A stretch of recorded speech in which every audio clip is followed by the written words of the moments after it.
Hello, everybody. This is Jim Feist in Las Vegas. We got a big game in baseball tonight. It's a play-in game, Colorado at Arizona. And last night's game with the Yankees, they gave up 3 runs in the first inning. Severino couldn't get more than 1 out. And the Yankees bullpen just was amazing. They went 8 2/3 innings and gave up 1 run. They come back from a 3-0 deficit, and the Yankees just pummeled Minnesota, and they win the game 8-4. And now they're on to Cleveland, which is going to probably be a much tougher task. Let me bring in Hank Goldberg from Florida. Hank has been red hot, not only in horses, which his background is horses and sports, but a lot of people talk just about sports. But let's talk about the horses a little bit. He's been red hot for months in the horses, and you really get on board with that. They're coming to our website, jimfeist.com, and we can hook you up with a lot of Hank's winners. He covers a lot of tracks. Now, as far as sports is concerned, well, he's in the Las Vegas Review-Journal out here in Las Vegas, and he's the leading handicapper. I think he's 10-2, something like that in the last 12 picks. I know we both had a tough beat the other night. We had Washington +7. Never were they out of the game. It was always the right side to be on. But Hank, that was one of those games where you just want to throw the television out the window. Yeah, I had an interesting reaction to that game. I was very happy when they missed the 2-point conversion. And I thought, well, this is it. Or the worst thing, if they probably go down, kick the field goal, I can go to sleep. And that's exactly what happened. And then I rolled over, and then I'm listening, and I still had it on, and I'm hearing, that's it. That's 29. And I'm saying, what? And I had the over, but, I was heavier on the game. But getting the over in that game and losing the game that way, I felt like a guy who was in a bar late at night and walked out with the ugliest woman in the place. It was not very satisfying. That's a great analogy. The books went from a big winner in the game with the dog in the under, goes to ending up being the favorite in the over, and that's crushing when that happens, because the public generally bets the favorite, and they generally bet the over. So the squares came, and what a lucky break. Unbelievable. But you know what? Yeah. Tomorrow night, we've got New England and Tampa, so we start another week, and New England Patriots are coming off another loss at home. Almost never happens. And they almost lost all 3 of their home games, because Houston, they could have lost to Houston as well. So they lose to Kansas City, almost lose to Houston, and then get beat up last week by Carolina. This defense for New England has given up almost 30 points a game, Hank. And now they're on the road down to Tampa. And I know you have a lot of insight to this game and all the rest. So what do you feel about tomorrow night's game? Well, I spoke with Mike Shula, the offensive coordinator in Carolina, and he said that the Patriots had three people covering McCaffrey because they felt that Cam Newton was just going to be checking down the whole game because McCaffrey had over 100 yards of receiving the week before.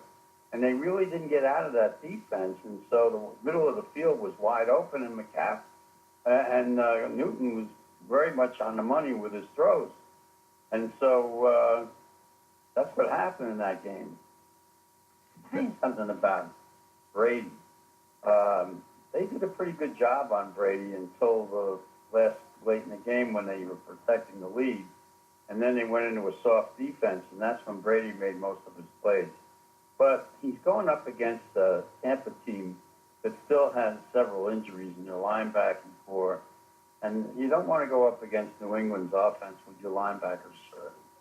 And, because he'll really beat you using tight ends.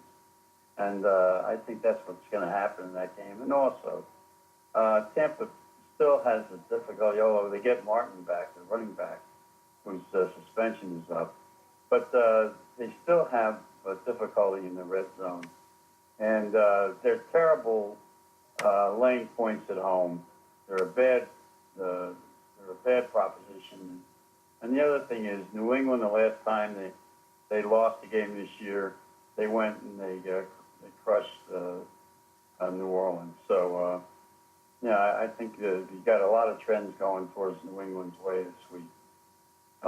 So, you know, that I know this was one of those games, you know, when I talked with Roxy about, you know, Michael Roxborough, who used to make the line about how many games you got to get in early when the line first comes out. You could have given this game, you could have given 3 points, and now it's what, 5.5? Yeah. You could have gotten down early and really gotten some value. There's been money definitely on the Patriots and the over. The game went up to 5.5. It's pretty much painted. There's one place with 6, but the total went from 53.5 to 55, and there's that same place that I just mentioned is at 56. There's been some other movements in the league. Cincinnati, I saw an opener of 1.5. They're 3. You know, Cincinnati played a game last week and they beat Cleveland. Well, I don't give you a lot of credit when you beat Cleveland, but Buffalo's coming off beating Denver and Atlanta, and the Atlanta game was in Atlanta. So Buffalo's team is playing a lot better than anybody gave them credit for early in the year, Dave, Hank. Well, remember, Cincinnati changed offensive coordinators, and they're saying that the Bill Lazor taking over the offense has made a difference, and they also got their middle linebacker back, and so they're optimistic in Cincinnati now, and they think they're about to take off. Buffalo on the road, I'm not sure I like them in this spot. You know, Cincinnati has a little bit of confidence right now, so I'm a little leery about Buffalo, although their defense right now is playing as well as anybody's. So this is one of those games that I'm a little bit leery of it, because I want to watch Cincinnati one more week and see if Lazor is really making a difference. Yeah, well, that great insight there. You know, the one thing about Buffalo, a couple things about Buffalo, they're kind of they're a throwback kind of team. They play decent defense, real good defense actually. They run the ball, and their quarterback, they don't turn the ball over, and they manage the game well. So they've been able to stay in games, and to beat Denver and Atlanta, 2 of the best teams in football, is an eye opener to me.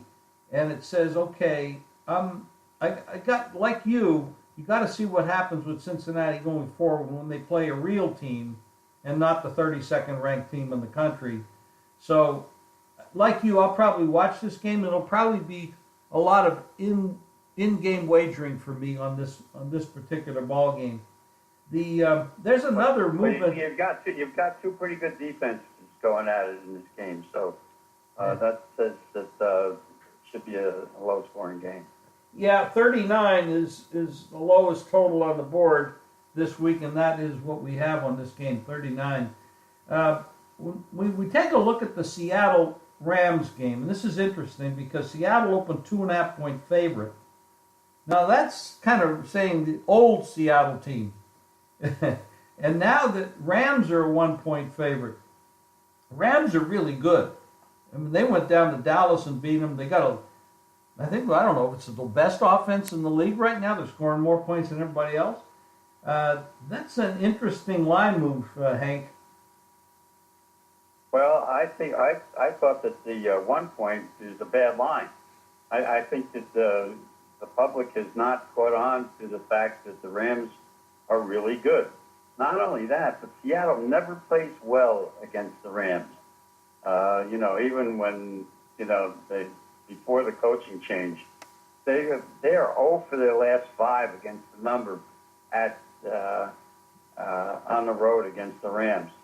wherever they've played the Rams. And the Rams have good defense, and Seattle is having trouble scoring. They have injuries in the running backs area. They also got a little banged up on the defensive side of the ball last week. And this quarterback for the Rams, Goff, is the real deal. He's been coached up well. And I think the wrong side, I think the right side is favoring. Well, and by the way, Seattle is not so great on the road, and this is not your old Seattle Seahawks. no, their offensive line has been absolutely awful. And they took off on the Colts last week, and the second half was amazing. All that what they did, but people might have read a little too much into that when they made the opening line on this. And I don't know if the line will get any higher, but the Rams look like the right side based on everything you just pointed out. Well, I think this is. I think I'd get down quickly before the line goes back up, because I think the money will come in for the Rams late. Okay, that's the Kansas City Chiefs. Well, they're the team that took the money out of our pocket the other night, but now they go on the road to Houston. And Houston is playing very, very well now that they've made the quarterback change and they've gotten a little bit used to each other. The city of Houston is getting back on their feet after the hurricane that they had down there that was devastating. So that everything's coming back now down to earth. They just clipped off the Tennessee last week, and they beat Tennessee really, really strongly, even before Mariota got hurt. And now Kansas City goes there, and the odds makers open the game Kansas City 3. The public and the sharps, I think it's mostly sharps, have taken Houston in this game. And a couple places still have it, one place has it pick 'em. The other place still has, most other places have Kansas City 1. Hank, I think they have the wrong favorite in this game. I think Houston wins this.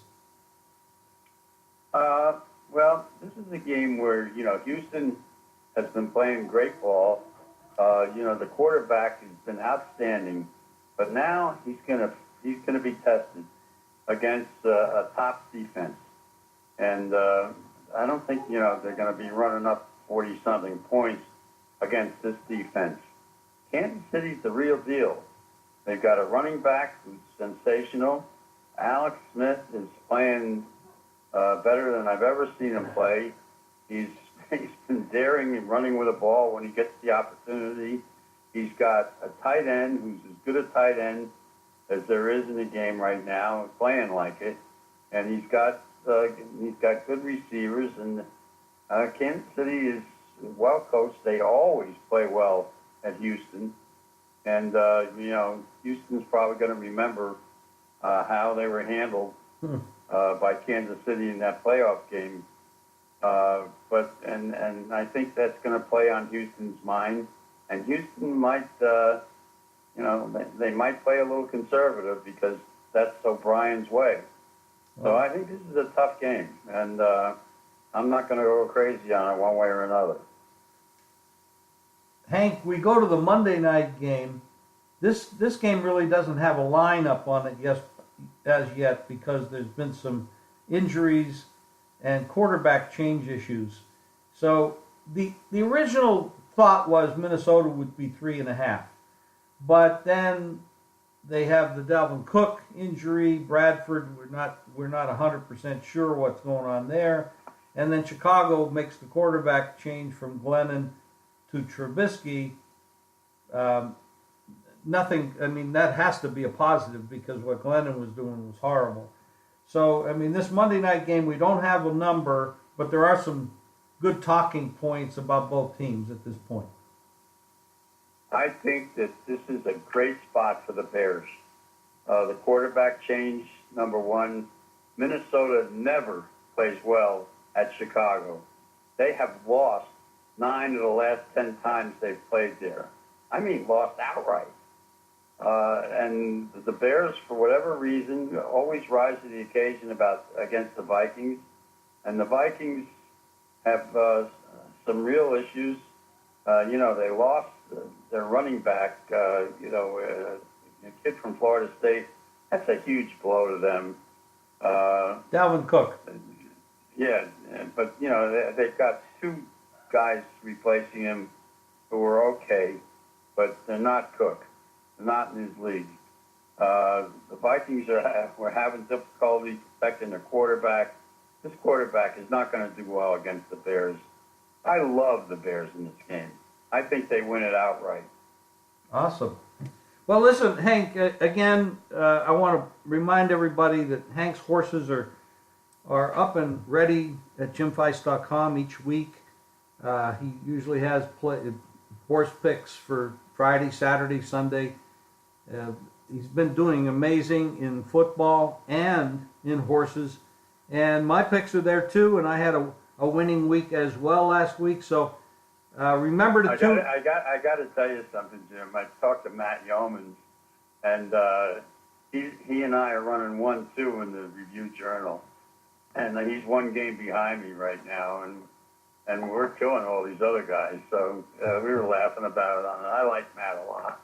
Excuse me, stuff. Matt's a good guy. I know him, and he's a good guy, good handicapper. He knows sports. He's really terrific at what he does. So anyway, we're going to tune off here because we're running about 16 minutes, which is not bad. But Hank, you have a wonderful day. We'll talk soon. And okay. Everybody out there, have a great weekend. All right. Okay.